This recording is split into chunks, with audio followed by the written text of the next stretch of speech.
Hey everybody, it's Shizug and welcome back to Breaking the Deadlock. Today we're looking at the topic of double soaking, and no, we're not talking about Mormons, we're talking about deadlock mechanics.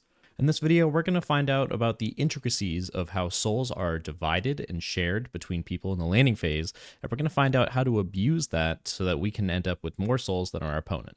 We're going to break down the math on how this works out, and then we're going to look at some gameplay of how this would actually look in person after. Also, before you continue, check the description as well. I'm going to keep it updated to see if anything changes about this mechanic, and I'm going to let you know if this video is still up to date. I think that this mechanic is going to change in the future, but it's definitely something to keep on your mind. So we're looking at the laning phase specifically when we're breaking down how many souls each of these troopers is worth. We're looking at minute 0 to minute 10 is when this is true, and then after minute 10, the way that souls are divided between players and shared between players is actually different. So we're looking at pre-minute 10 mechanics. The first thing we need to know is that one trooper is worth 150 souls, and that number scales up as the time goes on. It'll increase, but one trooper, the max bounty that any number of heroes can get out of it, is 150 souls. So the max bounty that an individual hero can claim is 75 souls, and then yet again, that number scales up as time goes on. But the max bounty that each individual hero can claim is 75 souls from that 150 soul bounty. So you're only getting half if there's one hero around. There's 4 troopers per lane, which means that there's 300 souls potentially in a wave for each hero. So let's go back and touch on that idea that 75 is your max bounty. If there's one hero in a lane and they last hit a trooper, they're going to get 75 souls, and that extra 75 souls kind of disappears into the ether. It doesn't go anywhere. It doesn't get into your inventory. It's gone. It's value that disappears from the map. If there's 2 heroes there, they get 150 souls total from that trooper kill. They get the full value of it. It's split 75-75. The one that last hits it gets 75. The one that is there and soaks the souls from that last hit also gets 75. And what happens if there's 3 heroes there is that bounty is still 150 souls per trooper.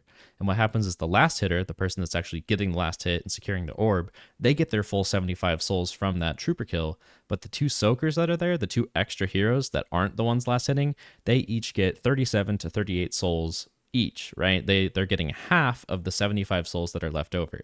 So you're still getting the 150 souls from that trooper. It's just that they're being divided between 3 people instead of duplicated, I guess. So this is where we start to get into the idea that 2 heroes are optimal for laning. But there's 6 heroes and there's 4 lanes, so how do we figure that out? We're going to get into that.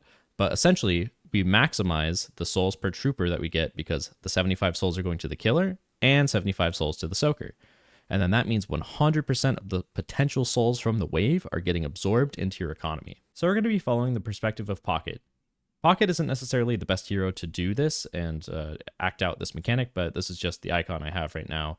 Typically, you want a hero that has like higher mobility spells, so Pocket honestly could be an option, but sprint speed is usually preferable over abilities that are mobility. So following Pocket, this is what we would do. Pocket, if this is you want to shove your lane as a duo lane. You want to push, force out the wave, and get it to go into the other team's tower.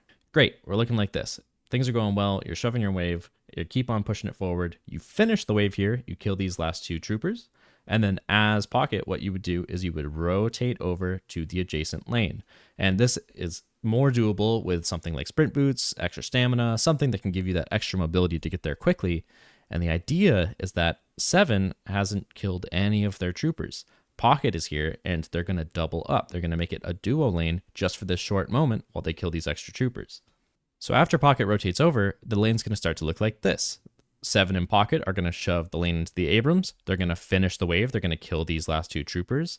And then Kelvin is playing passive. He's letting the wave push into him, and that gives Pocket time to rotate back and then do the same thing back.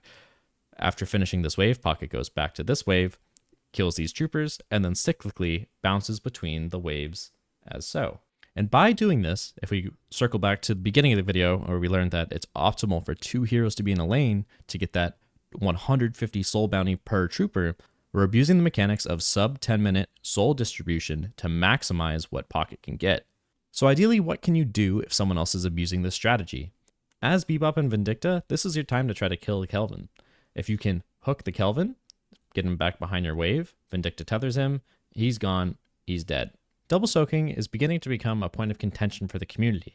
As it starts to get abused more, I think there's a lot of debate on whether this should be a game mechanic at all. And my take on it right now is that I think Valve wants us to playtest this.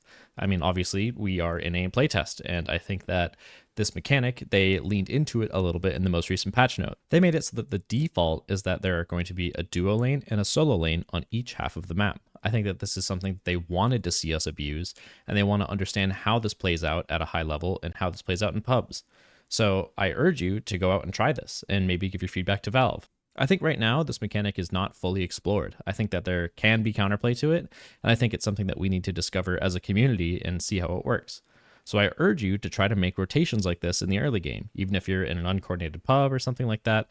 Give it a shot. Try it out. I think that double soaking has the potential to be a very core game mechanic that is interesting to watch and interesting to play, but it's going to take time to get there, and I think that we need more data to figure that out. So go out there and give this a shot. Double up on waves, become the richest hero in the lobby, and make sure to give Valve your opinions on if you think this is good or not. Make sure to give them feedback on how you might change this mechanic, if you like it, if you want it to stay the same. That's what we are at the end of the day. We're playtesters. So make sure to let them know what you think of it. Some of the heroes that can particularly abuse this strategy are ones that A, have wave clear, and then B, have mobility to get between those two lanes often. Here's some footage from the recent Deadlock Core tournament that happened over the past weekend. And in this instance, we can see this strategy start to be abused by coordinated stacks. But I think that this can also happen in uncoordinated stacks too. You just can't really expect people to work around you for it. If we look at the minimap right now, we're going to see the Yamato is actually going to start rotating over to the rightmost lane right now. She's actually just shoved her wave. We just saw that happening before. And now she's going over to meet up with the Abrams to collect some souls from this other wave, right? So she's playing in between the both waves to be able to capitalize on the souls that are there. And same thing here. We see the Wraith is also doing the same thing. Wraith is now navigating back to her original lane. She's rotating back to get the souls from there. And this is kind of like the flow of the game at the moment. People are consistently shoving waves, rotating to the other lane that's adjacent, trying to get souls from there, and double dipping on those souls. So it should be no surprise that Yamato and Wraith are the most farm people on their team already. Even if it's by a little bit, they're eking out a little bit more souls than their teammates. And it's not because their teammates are doing something wrong, but it's rather that these two heroes are doing something right by going between the two lanes. So in your games, what this could look like is not necessarily in between every single wave, but rather you could do this in a more conservative way, where maybe you rotate with a certain ability and you try to kill the other opponent at the same time. I think that the rotation time is so quick between the two lanes that you can make this work in pubs if you're also going there to try to do some damage to the enemy laner as well. So I hope this gave you some new thinking about how you lane in Deadlock. I think that early rotations between the lanes, not just to take the Guardians like we've talked about in the previous video, but also to soak souls from adjacent lanes is extremely powerful, and it can easily set you up to be the strongest hero in the game, and it's something that you can do in any duo lane. You can make sure to rotate over to the adjacent solo lane and make it work. Let me know down in the comments what you think about this. And yet again, make sure to give Valve your feedback if you try this out and give it a feel. Is it fun? Is it not fun? Do you like the fact that these lanes are dynamic and fluid between the two? I think I kind of like it as a spectator, but it could definitely be a frustrating experience if you're forced into this.